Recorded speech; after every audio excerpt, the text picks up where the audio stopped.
The morning of Tuesday, November 18th, did not rise, it erupted. It wasn't a day that unfolded gently. It was a day that tore itself open, spilling chaos before the sun even had a chance to warm the sky. Inside the cold, metallic corridors of FCI Fort Dix, a quiet tension moved like a shadow searching for a place to land.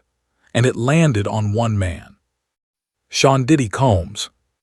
A man who once shaped global music charts, now reduced to inmate 44,791, packing inside a cell that felt smaller every day.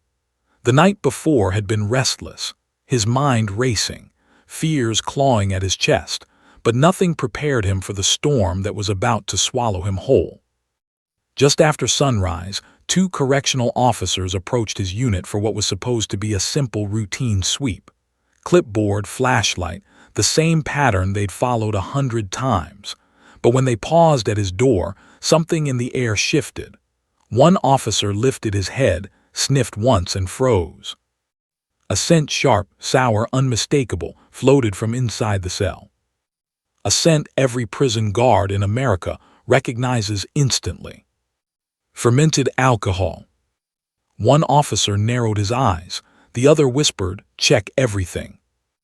What happened next moved with the slow precision of a bomb unit working over a ticking device. They lifted his mattress, and there it was, a cloudy container half filled with a strange, murky liquid, not juice, not soda. Contraband alcohol, prison brew. Hidden under his bed. In seconds, everything changed. Word didn't just spread, it detonated. Officers whispered, inmates peeked through cell bars, and within minutes, the prison buzzed like a hornet's nest kicked open. But the outside world was even faster. TikTok blew up first. Diddy caught with alcohol in federal prison. Clips, edits, conspiracy theories, millions of views within an hour. Then came Twitter. How did Diddy get alcohol inside prison? Is he spiraling? Judges don't play about this stuff.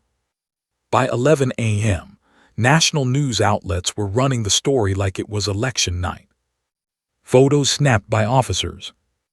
Leaked whispers from inmates. Internal reports that should have been private suddenly everywhere.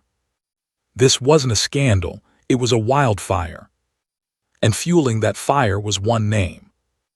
Judge Aaron Subramanian. A legal powerhouse known for his cold precision.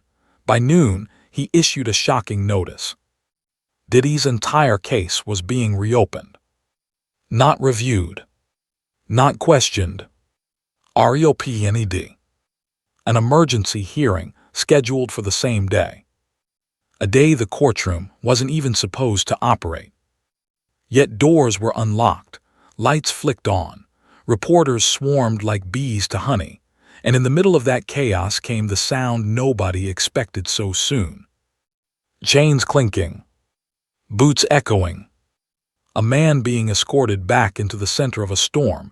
He thought he'd escaped. Diddy appeared, pale, shaking, hollow-eyed, like sleep hadn't touched him in weeks. He didn't look angry. He didn't look defensive. He looked broken, like a man who suddenly realized his future wasn't just uncertain, it was collapsing. He stepped into the courtroom alone, silent, knowing the truth. Whatever was coming next. But before anyone could understand how that little bottle ended up under his mattress, or why the judge was ready to tear apart his entire sentence, another shocking truth emerged from Diddy's past. And it changed the direction of the hearing instantly. The courtroom felt colder than any prison cell Diddy had seen, not because of the air conditioning, but because of the weight of everything he had carried into that room. As he sat trembling beside his attorney, Mark, the walls around him seemed to breathe, expanding and tightening, as if the building itself was preparing to judge him. This scandal, the bottle, the smell, the discovery, didn't come out of nowhere. The truth was darker, older, and rooted in months of pressure that had been silently crushing him long before the alcohol ever surfaced. And now, every piece of that history was being dragged back into the light. The second Diddy stepped into the courtroom, he felt it. The shift. The presence. The eyes of people who already believed they knew how this story would end. Reporters sat in total silence, their fingers hovering over keyboards. Marshals stood tall and rigid, like statues guarding the moment. And somewhere behind Diddy in the public gallery, voices whispered, not loud enough to be heard, but clear enough to be felt. Everyone remembered the trial that had shattered his world months earlier. The judge entered, his expression unreadable, cold but controlled. He wasn't angry. He wasn't emotional. He looked like a man about to reopen a wound he had stitched shut with his own hands. Before this court addresses today's violation, Judge Subramanian began, we must recall the events that brought Mr. Combs into federal custody in the first place. Diddy's stomach twisted. He wasn't ready for this. Not again. But the judge continued, pulling open a thick folder, the one that held every detail of Diddy's past trial. The one that held everything. The flashbacks returned instantly. The 34 witnesses. The testimonies that left the courtroom in tears. Cassie walking into the chamber day after day, her voice trembling as she recounted memories she had locked away for years. When she spoke, the world seemed to stop. When she cried, the walls seemed to tilt. Diddy remembered sitting there, jaw tight, hands shaking, trying to hold onto the image of the man he once was, a mogul, a legend, a symbol of power, but every witness chipped away at that image, piece by piece, word by word, tear by tear. Then came the verdict. A split decision the world never saw coming. Not guilty on some counts, guilty on others. A verdict that left half the courtroom gasping in disbelief, and the other half staring at the floor in stunned silence. Diddy remembered the cameras flashing, the mics shoved in faces, the headlines swirling for days. Music icon guilty. What comes next for Diddy? A fall no one saw coming. For months afterward, July, August, September, America waited. Podcasts debated it. News channels argued about it. People speculated endlessly. Until sentencing day. October 3rd, 2025. A day Diddy would never forget. Judge Subramanian had looked him in the eyes then, direct, intense, and delivered the words that had shaken him to his core. Any violation of federal correctional rules will lead to a full re-evaluation of your sentence. At that moment, Diddy nodded. He believed he could handle it. He believed he could adjust. He believed he could survive the sentence. But now the same judge sat before him, replaying every detail, not out of curiosity but out of necessity. Every witness, every piece of evidence, every warning, all of it was being revived. All of it was building toward something he could feel, but not escape. And as the judge closed the folder, the courtroom seemed to tighten, as if it too understood the gravity of this moment. This, the judge said calmly, is the context in which today's violation must be understood. Diddy's heart dropped, because context in his case was deadly. But before Diddy could even process the judge's words, the courtroom doors opened, and the evidence bag that would push him to the edge was brought forward for everyone to see. The moment the judge finished recounting Diddy's past, the tension in the courtroom shifted. It tightened, thickened, the kind of silence that wasn't quiet at all. It buzzed under the skin, vibrating with dread. Diddy sat frozen, barely breathing because he knew what was coming next. Everyone did. That was when the prosecutor stood. She didn't rush. She didn't posture. She moved with the calm confidence of someone who knew the next piece of evidence wasn't just damning, it was irreversible. In her hand was a sealed evidence bag. The plastic glistened under the courtroom lights, and inside it the cloudy, half-filled container seemed to pulse with meaning. A simple bottle, but heavy with consequences, heavy enough to alter the rest of a man's life. "This," the prosecutor began, her voice slicing through the air like a sharpened blade, "was discovered beneath Mr. Combs' mattress during the routine search conducted on the morning of November 18th. A wave of whispers broke out behind them. Diddy felt his breath hitch. His stomach knotted. His eyes dropped to the table, not because he didn't want to see the evidence, but because he couldn't. It hurt too much. It humiliated him too deeply. The prosecutor continued. "This is homemade alcohol. Not an accidental spill, not an item misplaced or planted. It required ingredients, time to ferment, and deliberate concealment." She stepped forward, placing the bag on the evidence table, as if placing the final brick in a collapsing wall. "Under Mr. Combs' bed," she repeated. "Wrapped, hidden, protected." The judge didn't flinch. He didn't blink. He simply observed with the cold neutrality of someone who had seen many men try and fail to salvage themselves. Diddy clenched his jaw, his fingers shook, his chest rose and fell in panicked bursts. He wanted to speak. He wanted to defend himself, but his throat felt like it was being squeezed by a fist he couldn't see.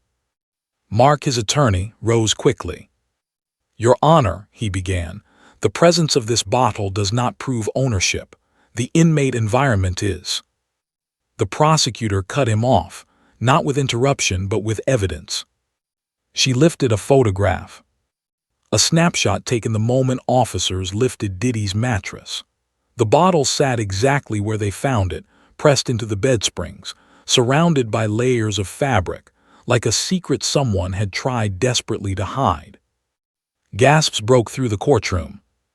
Diddy shut his eyes. But she wasn't finished. Another photo. This one showing a small storage container from his personal area. Inside it, sugar packets, apple scraps, a torn soda label. The ingredients of prison brew. Diddy's heart dropped into a dark, bottomless pit. Mark slammed a hand on the table. "Your Honor, items move, inmates tamper with." The judge raised one finger. Mark fell silent instantly. The prosecutor spoke again, this time softer but more devastating. "This was not a mistake, this was a plan." Diddy heard those words like a verdict already delivered. The room spun. His breath fractured. A hot tear slid from his eye before he could wipe it away. He had never felt so small, so exposed, so doomed. The judge leaned back, absorbing the evidence, his expression carved from stone. When he finally spoke, the words hit with the force of a hammer. "The court recognizes this violation as one of deliberate action, not circumstantial error." Diddy felt something inside him crack. Something no one could see, but everyone could feel. Everything he had left was slipping. But just as the judge prepared to question the evidence, a new report was introduced, one that revealed what officers saw the night before the bottle was found, and it pushed Diddy even closer to the edge. The prosecutor wasn't done, not even close. If the bottle was the first blow, what came next was the strike that made Diddy's knees weaken. With slow, deliberate movement, she lifted a new folder from her table. It was thinner, newer, labeled with a single date. November 17th. The night before the discovery. Diddy felt his throat tighten. His pulse jumped. He knew that whatever was inside that folder would drag him deeper into a place he couldn't climb out of. The prosecutor cleared her throat. "Your Honor, before the alcohol was found, 2 separate correctional officers documented unusual behavior inside Mr. Combs' unit." The courtroom stiffened. Diddy bowed his head, visibly trembling. He could feel the memory creeping back, blurry but haunting. The tense whispers around his cell, the restless movement in the hall, the sense that something was off even before he fell asleep. She opened the first report. At approximately 11:42 p.m., Officer Ramirez observed multiple inmates walking near Mr. Combs' bunk during restricted hours. Their movement was described as deliberate, coordinated and inconsistent with lights-out protocol. A low murmur rolled through the room. Mark immediately attempted to intervene. "Your Honor, this proves nothing except that inmate's move." But before he finished, the prosecutor raised her hand. "And at 12:09 a.m., she continued, Officer Hughes documented the scent of fermentation coming from Mr. Combs' cell hours before the morning search." Diddy's heart sank. He remembered tossing in his sheets, sweating, anxious, feeling something heavy in the air but unable to understand what it was. His mind was cracking from stress, sleep deprivation, the crushing loneliness of confinement. But none of that mattered here. The prosecutor spread the reports across the judge's desk. This was not a surprise discovery. Officers were already on alert due to suspicious movement and odors in Mr. Combs' cell. This search wasn't random. It was targeted. The judge's eyes sharpened. That one word, targeted, hit like a hammer. Mark exhaled sharply, now visibly nervous. "Your Honor," he said, voice trembling as he tried to steady it, "movement in a prison unit at night is normal. Smells move between vents. There is no proof that Mr. Combs took part in any brewing activity. We do not know." But the judge raised his hand again, a gesture that cut Mark off mid-sentence. The courtroom fell still. Every head turned toward the bench as the judge spoke, his voice deeper, colder than before. "These reports do more than suggest movement. They suggest an escalation, a disruption, a break in unit stability." Diddy swallowed hard. His hands clenched together involuntarily. He was unraveling. The judge lifted the folder again, flipping slowly through the pages.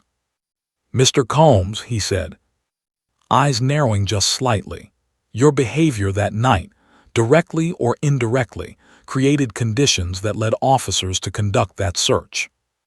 Diddy's breath stuttered. His lips parted.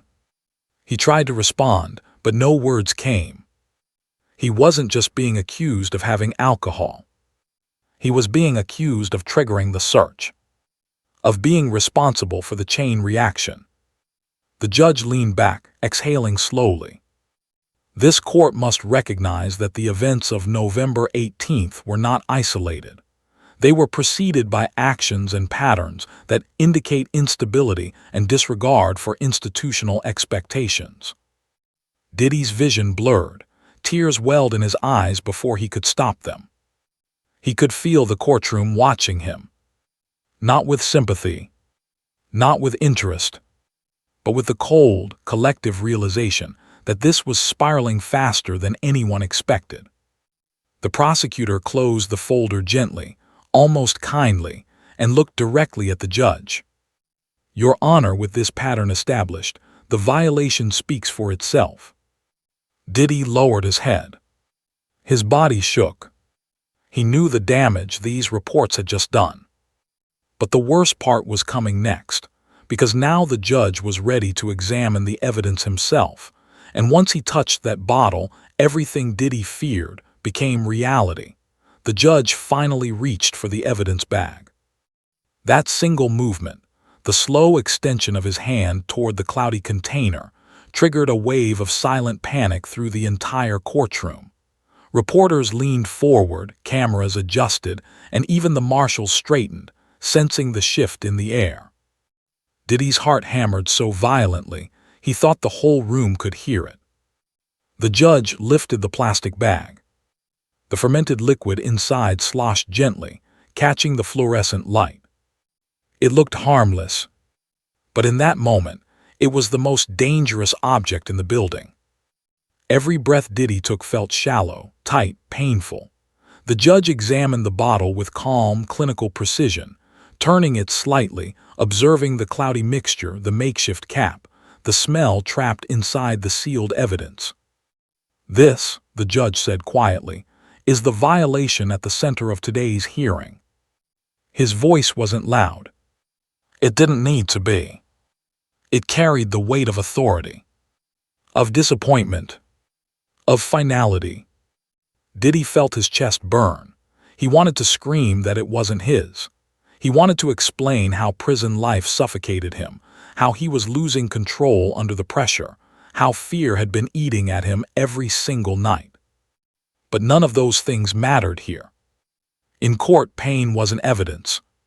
Stress wasn't defense. And fear wasn't forgiveness. Mark stood, trying to interject before the judge drew irreversible conclusions. "Your Honor," he said, voice strained, "my client is under extreme emotional distress. He is struggling to adapt being targeted by other inmates and—" "Mr. Agnew," the judge interrupted, lowering the bottle, "this is not about emotional turmoil. It is about accountability." Diddy flinched. The judge set the evidence bag down with a soft thud that felt louder than a gavel strike. The moment it touched the table, Diddy's legs trembled. That thud was a message. This bottle might define the rest of your life. The judge folded his hands, eyes fixed on Diddy. "Alcohol within a federal facility," he said slowly, "is not merely contraband. It destabilizes the unit. It invites violence. It undermines rehabilitation." The judge paused, letting each word sink like stones. "And its presence under your mattress," he added, "suggests intent, deliberate concealment, knowledge of wrongdoing." Diddy's eyes filled again, tears spilling down his cheeks before he could wipe them. "No," he whispered, voice cracking. I wasn't trying to." "Stop," the judge said sharply. Diddy froze. His mouth closed instantly. His breath broke in his chest.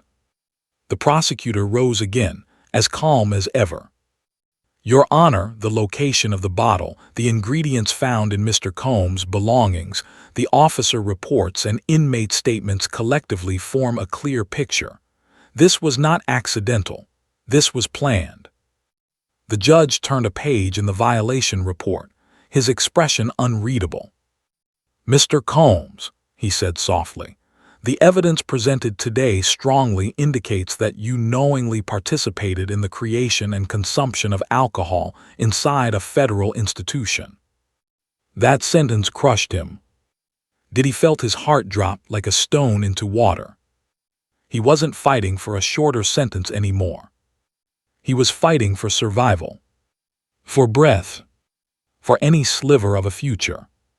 Mark leaned down, whispering urgently, "Stay calm, please. Anything you say can make this worse." But the judge wasn't finished. He tapped the bottle lightly with his pen. "This court must now consider whether this violation is severe enough to warrant a reevaluation of the defendant's original sentence." Every hair on Diddy's arm stood up. He knew exactly what that meant. Everyone did. The judge was preparing to decide whether Diddy deserved another chance, or no chance at all. And just when Diddy thought the situation couldn't get any worse, the judge opened a new file, one that revealed the real reason the court viewed him as unstable and dangerous. Just when the courtroom thought the evidence had peaked, just when reporters leaned back in their seats, convinced they'd seen the worst, the judge reached for a new file. It was thinner than the others, but something about the way he handled it made the room tighten like a fist. This folder was not about the alcohol, not about the pictures, not about inmate statements. This folder was about Diddy himself. The judge rested his hand on it for a moment, almost as if steadying himself before opening it. Then slowly he flipped it open. "Before this court proceeds," he said, "we must address the behavioral record of the defendant since entering federal custody." Diddy felt his entire body go cold. This was the part he feared. This was the part he prayed they would overlook. This was the part that could destroy him more than any bottle ever could. The judge scanned the first page, his expression sharpening as he read. "Mr. Combs," he began, "your adjustment to incarceration has been documented as unusually difficult.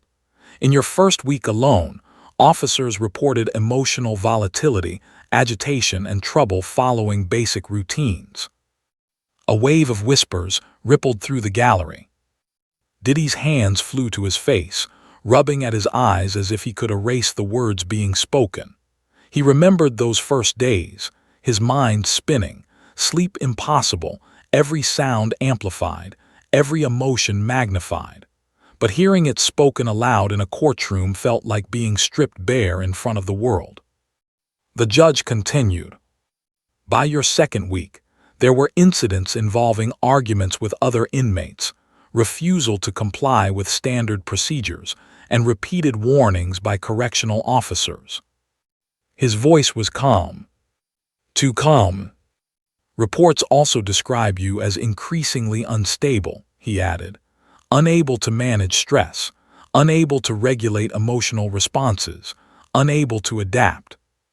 Diddy's chest tightened until it hurt. He shook his head weakly. I tried, he whispered, voice shaking. I really tried. Mark touched his shoulder, whispering urgently, don't speak. But the judge wasn't looking at Mark. His eyes were locked on Diddy. And they were not angry. They were concerned. Concerned in a way that terrified Diddy more than anger ever could. Mr. Combs, the judge said, these reports suggest you were not simply struggling. They suggest you were searching for escape, psychologically, emotionally, and now, physically. Diddy felt something crumble inside him. Escape. That word pierced him. He wasn't trying to escape the prison. He was trying to escape his own mind. Sleepless nights. Panic attacks. Racing thoughts. Fear that felt like poison in his bloodstream. But none of that mattered here. The judge turned another page. There were also documented sessions with counselors and unit officers, noting an inability to cope, heightened anxiety, and a pattern of behavior that raised concern for your well-being. Diddy lowered his head, sobbing quietly into his cuffed hands. He could hear people behind him shift uncomfortably, some swallowing hard, others staring at him with a mix of disbelief and sorrow. But he wasn't done breaking.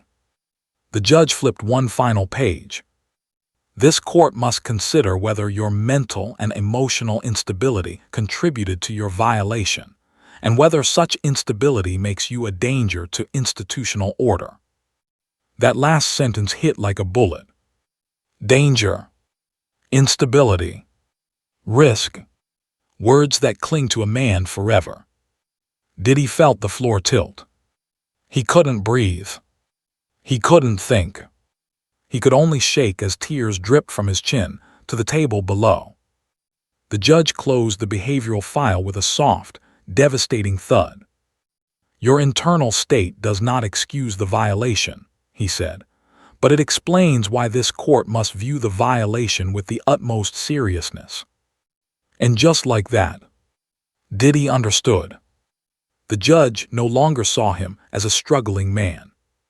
He saw him as a liability, but the judge wasn't finished. Now he turned to the part of the file that everyone feared most. The section that would determine whether Diddy's future was measured in months or ended in this courtroom. The judge took a long breath before reaching for the final section inside the behavioral folder. It was a smaller stack of papers, no more than 5 or 6 sheets, but the energy in the courtroom shifted the moment he touched it. Even the prosecutor straightened. Even the marshals at the back of the room stiffened. This was the section no inmate ever wanted a judge to read out loud. The section labeled Risk Assessment and Institutional Safety. Diddy's stomach twisted so violently he felt like he might pass out. His fingers dragged across the table, searching for something, anything, to ground him, but nothing helped. The judge opened the section. This portion, he said slowly, addresses your recent psychological evaluations, inmate interviews, counselor notes, and internal monitoring reports. A cold sweat broke across Diddy's forehead. No, not this. Not the part they wrote when he was breaking apart. The judge continued, his tone steady but increasingly heavy.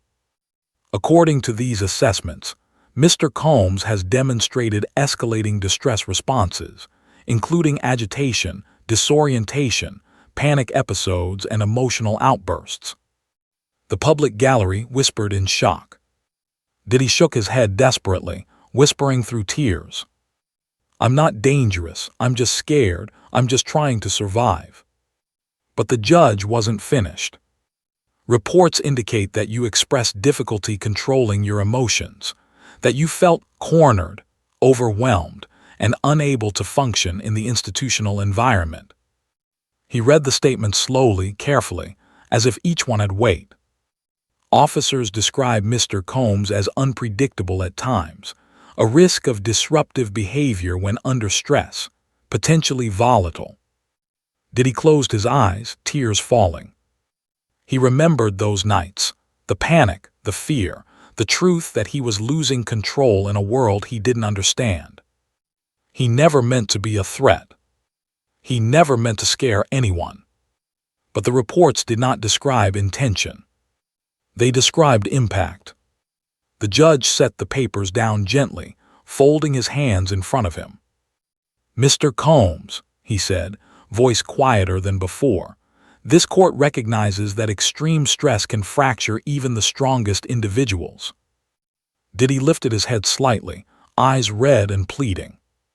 "But," the judge continued firmly, "it also recognizes when a person becomes unstable enough to endanger the order and safety of a correctional facility." Diddy felt the air leave his lungs. "In danger." That word echoed. It felt like a dagger pressed slowly into his chest. The judge's next words were even more devastating. "In light of this risk assessment, the alcohol violation cannot be viewed as a simple lapse. It must be viewed as part of a broader pattern of emotional and behavioral instability." His voice dropped even lower. "And that pattern raises serious concerns about your ability to safely serve your original sentence." Mark rose quickly, desperate. "Your Honor, this isn't fair. My client is experiencing trauma, not malice. These assessments show a man in pain, not a man trying to disrupt or defy." But the judge shook his head. "Pain," he said, "does not negate responsibility." Diddy's breath collapsed.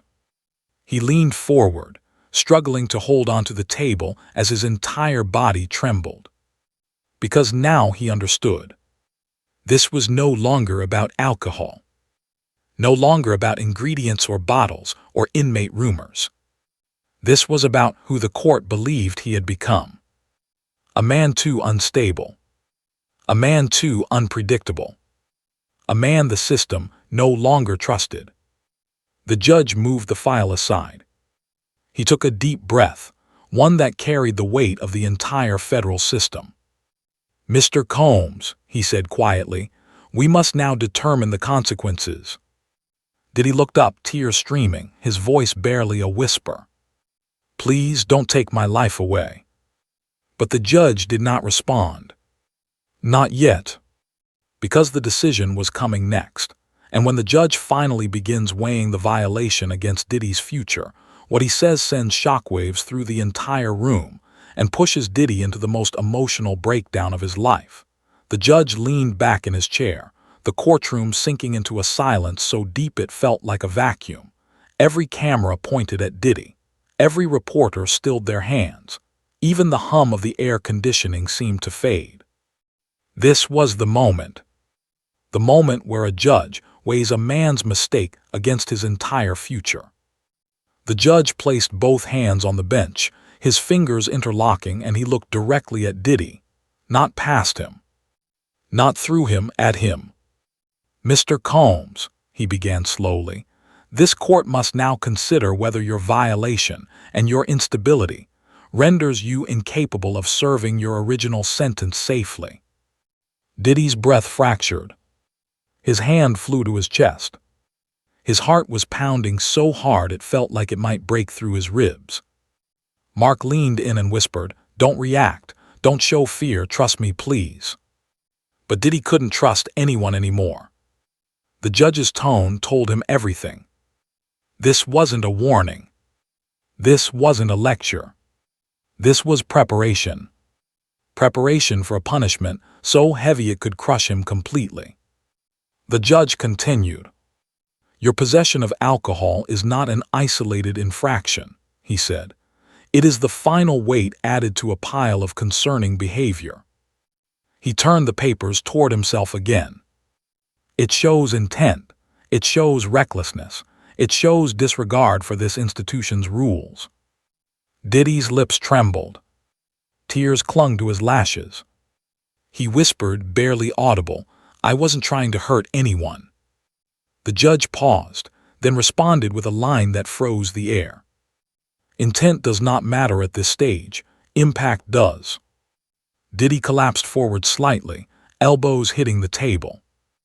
A sob escaped him, raw, broken. Mark pressed his hand against Diddy's back. Stay with me, Sean. Do not fall apart now. But it was too late. He was falling apart in front of the world.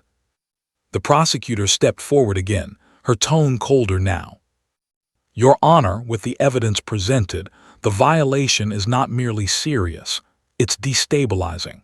It threatens the safety of the unit and undermines the authority of this court. The judge nodded slightly, not in agreement, but in acknowledgement. Then he delivered the most terrifying sentence yet. The question before me, he said, is no longer whether Mr. Combs violated the rules. That is clear. He leaned forward. The question is whether Mr. Combs can remain in a federal facility without posing further risk. Diddy jerked upright, eyes wide with shock. His mouth open.